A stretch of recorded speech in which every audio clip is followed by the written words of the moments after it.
अस्सलाम वालेकुम। पिछले लेक्चर में हमने कुछ सैम्पल प्रोग्राम्स किए थे लेक्चर नंबर 4 के अंदर। आज के लेक्चर में हम कंडीशनल स्टेटमेंट्स के बारे में पढ़ेंगे कि कंडीशनल स्टेटमेंट्स क्या होते हैं, कब यूज़ करते हैं, ठीक है। और फ्लो चार्ट पढ़ेंगे कि वो क्या होते हैं, ठीक है। और एंड पर क्या है, लॉजिकल ऑपरेटर्स, उनको भी डिस्कस करेंगे। ओके, सबसे पहले हम ये देख लेते हैं कि कंडीशनल स्टेटमेंट्स वो क्या होती हैं, ठीक है। कंडीशनल स्टेटमेंट्स को हम डिसीजन मेकिंग स्टेटमेंट्स भी कहते हैं। हम अपनी डेली लाइफ में, रियल लाइफ के अंदर भी काफ़ी डिसीजंस करते हैं। छोटी छोटी बात पे हम डिसीजन कर लेते हैं। जैसे आप कॉलेज जाते हैं, अगर आपको घर से ये इंस्ट्रक्शन है कि अगर दूध वाली दुकान खुली है तो कॉलेज से वापसी पर 1 लीटर दूध लेते आना, ठीक है। अब जब आप वापस आ रहे होगे, आप उस शॉप के पास पहुंचोगे, अगर वो शॉप ओपन है तो आप 1 लीटर दूध ले लेंगे, अगर वो शॉप बंद है तो आप वो दूध नहीं लेंगे। यहाँ पर आप डिसीजन कर रहे हैं कि दूध लेना है या नहीं लेना। ये डिसीजन हो रहा है एक कंडीशन पर। वो कंडीशन क्या, कि शॉप ओपन है या नहीं। ओपन है तो आप 1 लीटर मिल्क जो है वो परचेज कर लेंगे, नहीं ओपन है तो आप वैसे ही घर आ जाएंगे, ठीक है। ये एग्जाम्पल इधर लिखी हुई है। इसी तरह हम अपने प्रोग्राम्स के अंदर भी डिसीजन करते हैं। सी प्लस प्लस के अंदर जिधर भी हमने कोई डिसीजन करना हो, हम कंडीशन लगाते हैं, ठीक है। जैसे रियल लाइफ एग्जांपल से आपको बताया कि कंडीशन क्या थी, कि शॉप ओपन है या नहीं। ओपन है तो 1 लीटर मिल्क जो है वो लेकर आना है, ठीक है। इसी तरह हमने कोई कंडीशन लगानी हो हमारे प्रोग्राम के अंदर, उसके लिए हम क्या यूज़ करते हैं, इफ़ का कीवर्ड यूज़ करते हैं, ठीक है। इफ़ का कीवर्ड यूज़ करते हैं। इफ़ के बाद आगे कंडीशन आ जाती है पेंसिल के अंदर। उसके बाद जो भी काम हमें करवाना हो, ये कंडीशन फुलफिल होने पर, ठीक है, ये कंडीशन ट्रू होने पर जो भी काम करवाना हो वो हम नीचे स्टेटमेंट की सूरत में लिख देते हैं। इसका पूरा स्ट्रक्चर जो है वो हम कोड के अंदर कर लेते हैं, लेकिन फ़िलहाल आपको कंडीशनल स्टेटमेंट्स के बारे में बताना था कि वो क्या होती हैं, हम उनको क्यों यूज़ करते हैं। नेक्स्ट हमारे पास क्या है, ये इसका हम सैम्पल प्रोग्राम जो है वो करते हैं, लेकिन फ़िलहाल मैं चाहता हूँ कि हम पहले फ़्लो चार्ट को डिस्कस कर लें, ठीक है। फ़्लो चार्ट क्या होते हैं, इसकी ये कुछ शेप्स होती हैं कि इन शेप्स का क्या काम होता है। ये ओवल शेप जो है ये क्या काम करती है, इससे हम जब भी फ़्लो चार्ट बना रहे हों, हमने ये शो करवाना हो कि ये प्रोग्राम स्टार्ट और स्टॉप कहाँ से हो रहा है, उसके लिए हम ये ओवल शेप यूज़ करते हैं, ठीक है। ये रेक्टेंगल जो है ये हम कोई भी प्रोसेसिंग शो करवाने के लिए यूज़ करते हैं। फ्लो लाइन हम इसलिए यूज़ करते हैं कि हमारे प्रोग्राम का नेक्स्ट फ्लो किधर है। फॉर एग्जांपल वो स्टार्ट हुआ तो स्टार्ट होने के बाद वो किधर जाएगा, हम वहाँ पर एक लाइन लगा लेते हैं, जिस लाइन को हम क्या कहते हैं, फ्लो लाइन, के इस तरफ जाएगा हमारा प्रोग्राम, ठीक है। और डिसीजन मेकिंग कंडीशंस हमने जिधर लगानी हो फ्लो चार्ट में, वो दिखाने के लिए हम ये डायमंड शेप यूज़ करते हैं, ठीक है। और कंटिन्यूएशन मार्क ये काम क्या करता है कि फॉर एग्जांपल हमारा जो फ्लो चार्ट है वो काफ़ी ज़्यादा पेजेस पर है, ठीक है।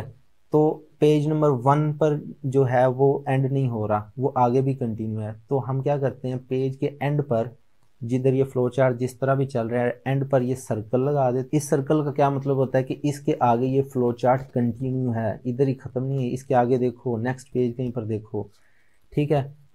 और इसी तरह नेक्स्ट पेज पर अगर पीछे से फ्लो चार्ट चलता आ रहा है, फॉर एग्जांपल पेज 1 से चलता आ रहा है, पेज 2 पर हम चलेंगे तो उस पेज 2 के स्टार्ट में हम ये सर्कल लगा देंगे कि ये फ्लो चार्ट जो है ये पीछे से कंटिन्यू है, इसका बाकी पार्ट जो है, इससे पहले वाला पार्ट जो है वो कहीं और है, वो भी आप ढूंढ लें, ठीक है। उसके लिए हम इसको यूज़ करते हैं। हैंडआउट्स के अंदर इतनी ही शेप्स डिस्कस हैं, इतनी ही हम भी करेंगे, ठीक है। आगे ये एक इफ स्ट्रक्चर जो है उसका फ्लो चार्ट बनाकर दिखाया हुआ है, ठीक है। फॉर एग्जांपल हम इसको थोड़ा सा अपने तरीके से भी कर लेते हैं कि देखें ये शेप क्या काम कर रही है, स्टार्ट एंड स्टॉप।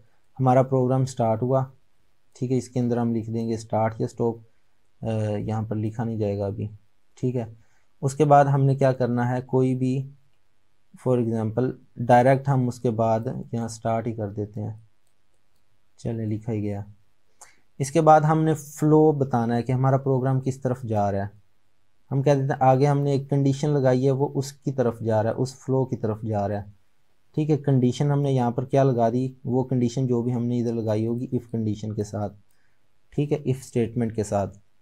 उसके बाद क्या है, इफ़ अगर ये कंडीशन ट्रू है तो कौन सा प्रोसेस होना चाहिए, उसके लिए ये फ्लो लाइन लगा दी कि इधर एक प्रोसेस हमने रखा हुआ है, वो प्रोसेसिंग होगी अगर ये कंडीशन ट्रू होगी तो, ठीक है, यहाँ पर वो प्रोसेस आ जाएगा, ओके।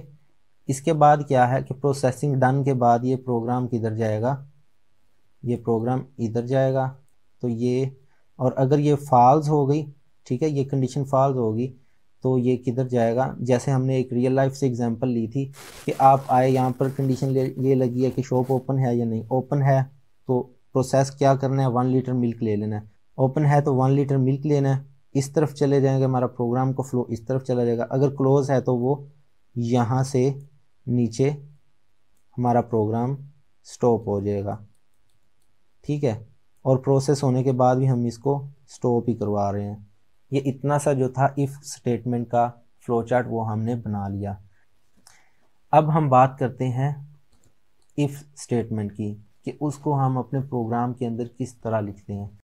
उससे पहले हम रिलेशनल ऑपरेटर्स को भी डिस्कस कर लेते हैं। ये हम शुरू से पढ़ते आ रहे हैं मैथमेटिक्स के अंदर, ये जितने भी लेस देन, ग्रेटर देन, ये सारे हमने पहले पढ़े हुए हैं। इधर हमने ये देखना है कि मैथमेटिक्स के अंदर वो किस तरह थे और सी लैंग्वेज के अंदर वो किस तरह हम उनको लिखेंगे, ठीक है। सबसे पहला साइन है ग्रेटर देन का, सी के अंदर भी बिल्कुल ऐसे ही आएगा। इक्वल टू का साइन जो है ये डबल इक्वल आएगा, ठीक है। सिंगल इक्वल क्यों नहीं आएगा, आप ज़रा सोचें, सिंगल इक्वल क्यों नहीं आएगा। वो इसलिए नहीं आएगा क्योंकि सिंगल इक्वल जो है वो असाइनमेंट ऑपरेटर है, लेकिन ये जो डबल इक्वल टू साइन है, इक्वालिटी का साइन है, ये हम कंपैरिजन करते हैं इसके लेफ्ट साइड की वैल्यू को और इसके राइट साइड की वैल्यू को, कि इन दोनों के अंदर इक्वालिटी शो करवाने के लिए, ठीक है। वहाँ पर कोई असाइनमेंट नहीं हम दे रहे होते। ये फ़र्क है असाइनमेंट ऑपरेटर और इक्वालिटी ऑपरेटर के अंदर, ठीक है। उसके बाद लेस देन है, ये एज इट इज़ ही आता है। फिर आ गया लेस देन और ग्रेटर देन और इक्वल टू, ठीक है। ये ग्रेटर देन और नीचे जो लाइन है उसका मतलब है इक्वल टू, कि या तो ये बड़ा है या इक्वल टू है, ठीक है। इस ऑपरेटर का नाम ये है ग्रेटर देन और इक्वल टू। इसी तरह लेस देन और इक्वल टू है, और ये नॉट इक्वल टू, इसको हम नॉट बोलते हैं, और ये इक्वल टू, ठीक है। नॉट इक्वल टू को हमने शो करवाना हो तो इस तरह हम अपनी सी लैंग्वेज के अंदर लिखते हैं, ठीक है। उसकी आगे उन्होंने एग्जांपल्स भी लिखे हैं। ये सी या सी प्लस प्लस की एग्जांपल्स हैं, अलजब्रा की नहीं है, ठीक है। अलजब्रा के अंदर हमने इसकी जगह पर क्या लिखना था, इस तरह का लिखना था, ठीक है। तो ये जो एक्सप्रेशन की एग्जांपल्स हैं ये किसकी हैं, ये सी या सी प्लस प्लस लैंग्वेज की हैं, ठीक है। अब हम आ जाते हैं वापस से इफ़ के ऊपर कि हम इफ़ को किस तरह अपने कोड के अंदर लिख सकते हैं, ठीक है। यहाँ पर एक छोटा सा कोई भी सैम्पल प्रोग्राम हम ले लेते हैं। फॉर एग्जांपल हमने दो एजेस कंपेयर करनी है। आप अपने घर की ही कोई मिसाल ले लें, कोई बच्चों की, कि कौन सा बच्चा बड़ा है कौन सा छोटा है, ठीक है। इसके लिए अब मैं ओपन कर लेता हूँ डेव सी प्लस प्लस, ठीक है, न्यू फाइल। ये पहले से जो कोड लिखा आ रहा है ये मैंने पिछले लेक्चर में आपको बता दिया था कि ये सोर्स कोड किस तरह हम डालते हैं, ठीक है। अब हमने दो वैल्यूज जो हैं वो कंपेयर करानी है, डिसीजन करना है कि कौन सी वैल्यू बड़ी है और कौन सी वैल्यू छोटी है, ठीक है। अगर मैं कहता हूँ इंट एज 1 और इंट दोबारा नहीं, एज 2, ठीक है। एज 1 बड़ी है या एज 2 बड़ी है, ये मैंने जस्ट डिसीजन करना है। ये डिसीजन मैं अपने प्रोग्राम के अंदर किस तरह कर सकता हूँ, ये आप लोग इधर देख लीजिए। हम क्या करते हैं, ये यूज़र से ही वैल्यूज़ इंटर कर लेते हैं, बल्कि यूज़र से नहीं, अभी फ़िलहाल खुद कर लेते हैं। S 1 assign by 34 and S 2 assign by 31, ठीक है। अब हमने इनको कंपेयर करना है कि कौन सी वैल्यू बड़ी है और कौन सी छोटी है। तो सिंपल हम क्या करेंगे, इफ़ का, ये इफ़ का स्ट्रक्चर भी इधर देख लें कि इफ़ का किस तरह स्ट्रक्चर होता है, कि इफ़ का कीवर्ड लगाते हैं, फिर हम पैरेंथेसिस ओपन कर देते हैं, ठीक है। अगर हमने सिंगल एक आधी स्टेटमेंट इसके बाद एग्जीक्यूट करवानी है तो जस्ट इंटर करेंगे, वो स्टेटमेंट लिखेंगे, नेक्स्ट अपना कोड करते जाएंगे। लेकिन पैरेंथेसिस के बाद क्या करना है, पैरेंथेसिस के बाद इसकी आ जाएंगी ब्रेसेस।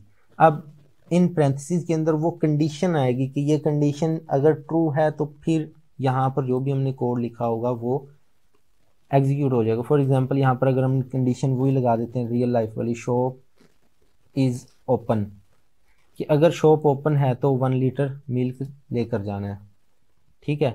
अगर शॉप ओपन है, इफ़ अगर शॉप इज़ ओपन, अगर शॉप ओपन है तो 1 लीटर मिल्क लेकर जाना है, ठीक है। अब अगर शॉप बंद है, यहाँ पर लिखा होना शॉप इज़ ओपन, अगर शॉप बंद है तो ये कंडीशन फॉल्स है ना, ये कंडीशन फॉल्स हो रही है क्योंकि शॉप बंद है, हमने यहाँ पर लिखा शॉप इज़ ओपन। अगर कंडीशन फॉल्स हो जाएगी तो ये इतना कोड जो है वो इग्नोर हो जाएगा। कंपाइलर क्या करेगा, इससे जंप मार के नेक्स्ट चला जाएगा, इसको एग्जीक्यूट नहीं करेगा। ठीक है, मतलब बंद है तो हम 1 लीटर मिल्क तो नहीं ना ले सकते। इसी तरह हम यहाँ पर कंपेयर क्या करना चाहते हैं, टू एजेस को कंपेयर करना है। हम कहते हैं if S 1 greater than S 2। ठीक है, अगर एज 1 एज 2 के ग्रेटर है, एज 2 से बड़ी है, तो हम क्या, हमें प्रिंट करवा दो, हमें सी आउट करवा दो एज 1 इज ग्रेटर, जस्ट इतना सा कोड है। ठीक है, अब हमें पता है एज 1 जो है वो ग्रेटर है, तो हमें ये चीज़ शो होनी चाहिए। इसको मैं रन करता हूँ, लेक्चर 5। ठीक है, ये फाइल मैंने सेव कर दी। ये देखें हमारे सामने क्या प्रिंट होकर आ रहा है, एज 1 इज़ ग्रेटर।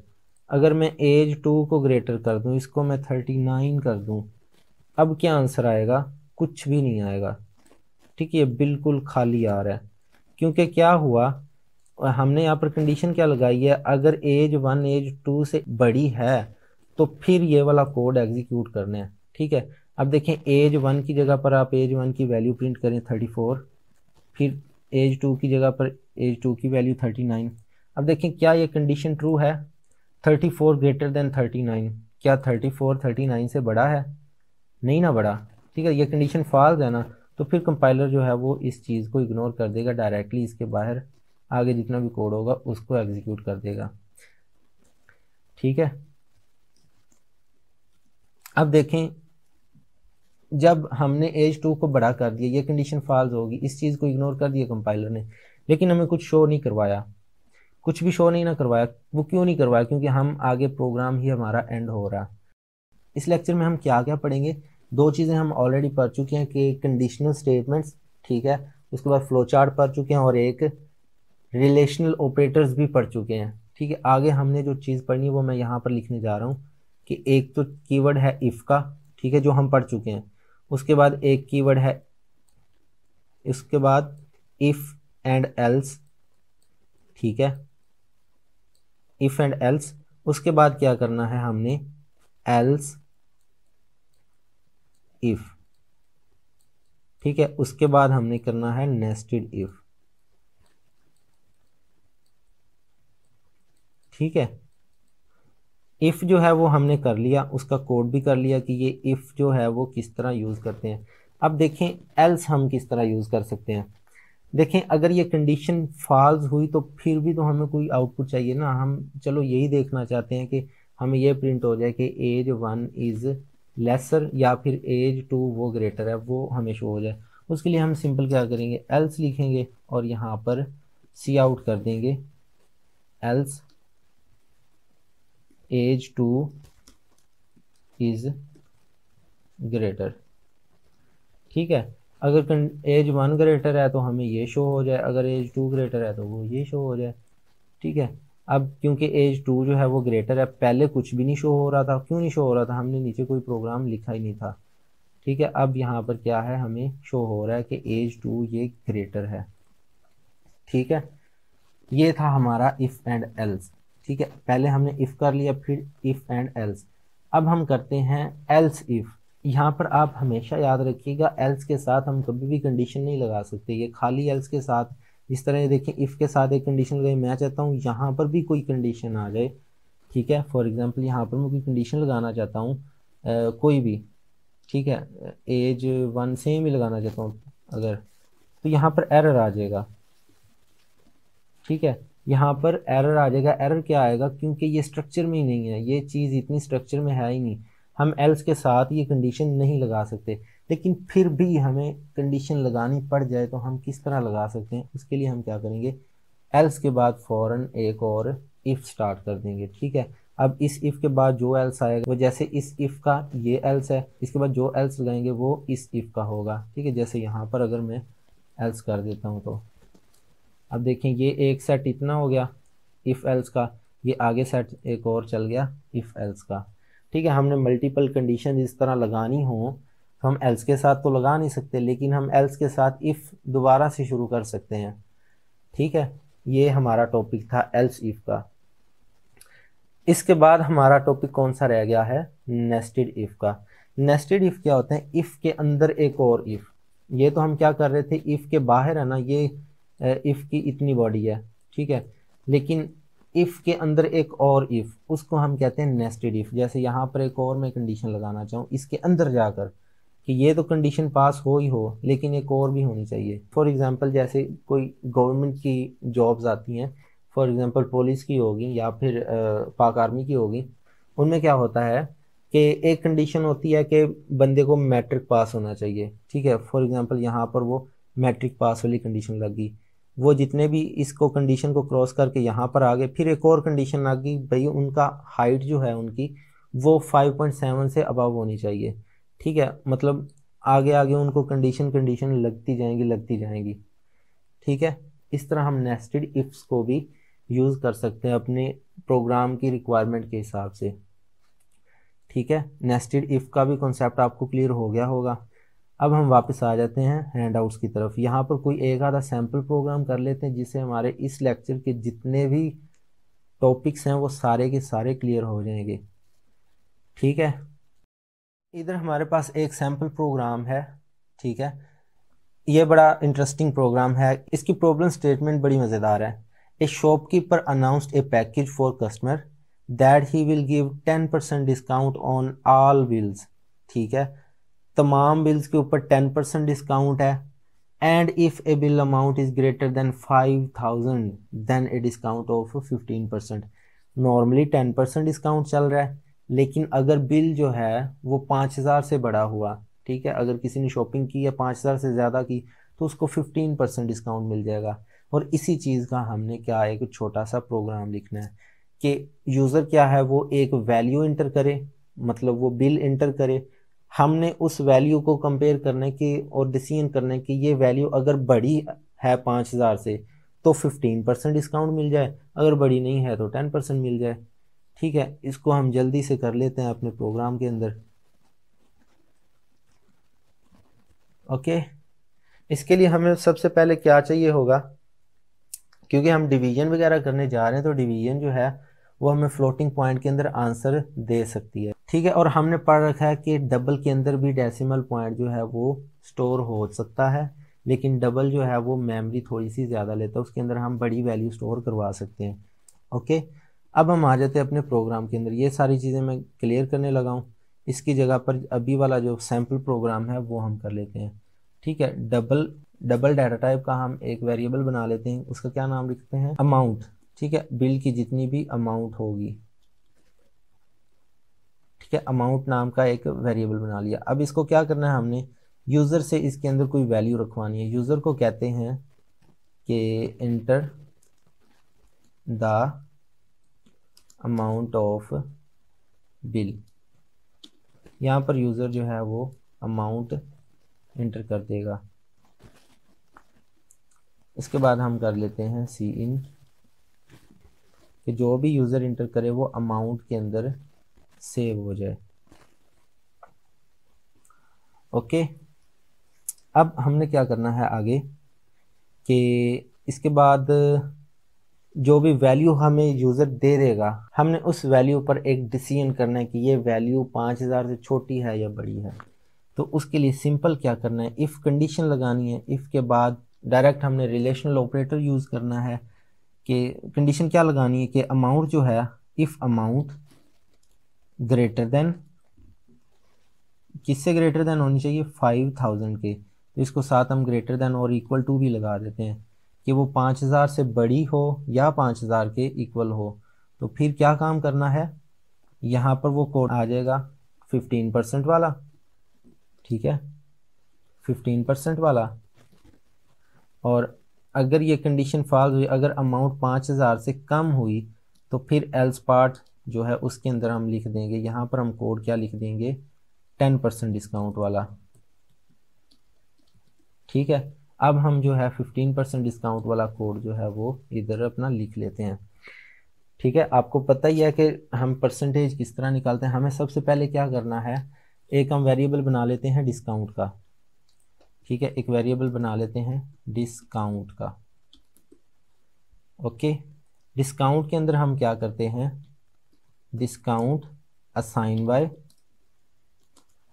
हमने 15% ऑफ अमाउंट निकालना है, मतलब जो भी यूज़र इंटर करे उसका 15% निकालना है ताकि हम उस 15% का डिस्काउंट दे सकें।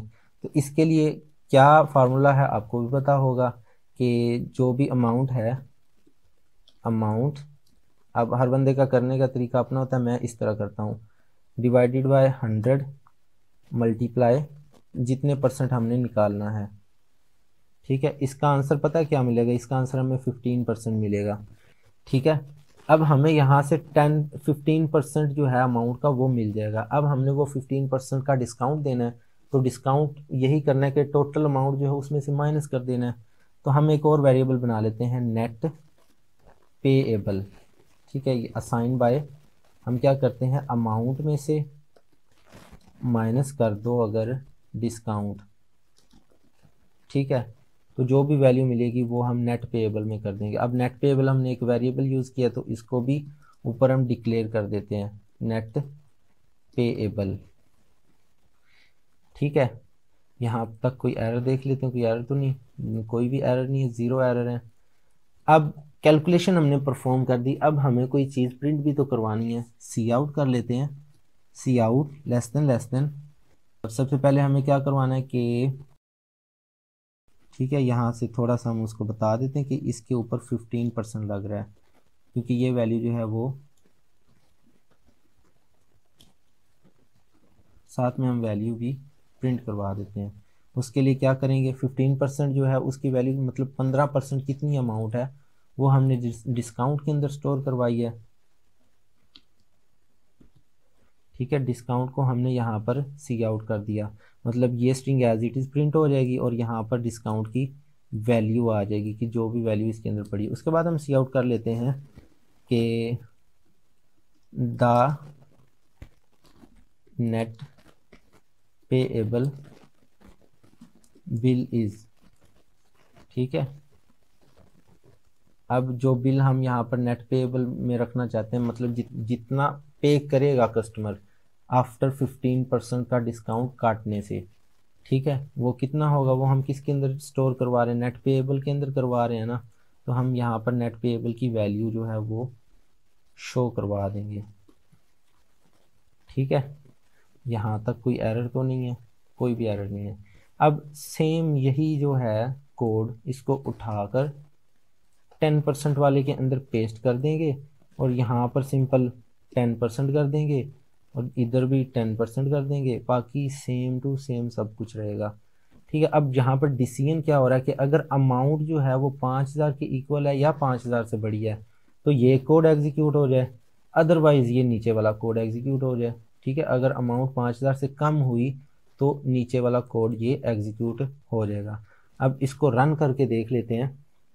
ठीक है, स्ट्रिंग हमने यहाँ पर एक प्रिंट करवाई, enter the amount of bill. Amount हम पहले क्या करते हैं 5000 से बड़ी कर लेते हैं ताकि हम देख लें कि क्या वाकई 15% वाला कोड जो है वो एग्जीक्यूट हो रहा है।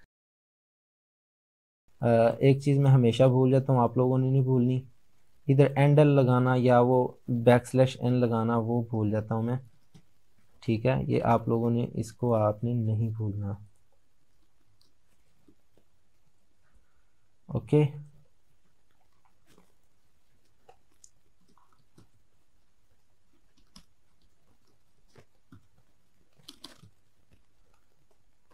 और यहाँ पर ठीक है, अब इसका आंसर देखते हैं क्या हुआ। ये एक लेस देन लगाया, दो लगाने थे। ओके, इस बार क्या करते हैं हम 5000 से कम बिल रख देते हैं, 300 बल्कि 3000 कर देते हैं। ठीक है, 3000 लिख दिया। ओके, ये देखें अब क्योंकि 3000 है तो ये 5000 से कम है, डिस्काउंट कितना मिल रहा है 300 का, ये देखिए 10%। 5000 से अगर कम है तो 10% डिस्काउंट लग रहा है। ठीक है, अगर 5000 से ज़्यादा हो, इस बार हम 5000 से ज़्यादा कर लेते हैं, फॉर एग्ज़ाम्पल 8000 कर देता हूँ। अब देखें 15% डिस्काउंट वो इस अमाउंट के ऊपर लग रहा है। ठीक है, मतलब हमारा कोड जो है वो बिल्कुल सही एक्यूरेटली काम कर रहा है। ये हमारा लेक्चर नंबर 5 का आखिरी सैम्पल प्रोग्राम था जो हमने कर लिया है। ठीक है, आप लोगों ने इसको अब खुद से प्रैक्टिस करना है अच्छी तरह से इसको करना है। आपको कोई एरर वगैरह आए आपने वो पूछ लेना कमेंट्स में, ठीक है। यहाँ पर हमारा लेक्चर नंबर 5 जो है वो एंड हुआ। उम्मीद है आपको इस लेक्चर के अंदर हर चीज़ क्लियर हो गई होगी। फिर भी कहीं पर कंफ्यूजन हो, कुछ ना समझ आई हो, तो आप लोग कमेंट्स में पूछ लीजिएगा। अल्लाह हाफिज़।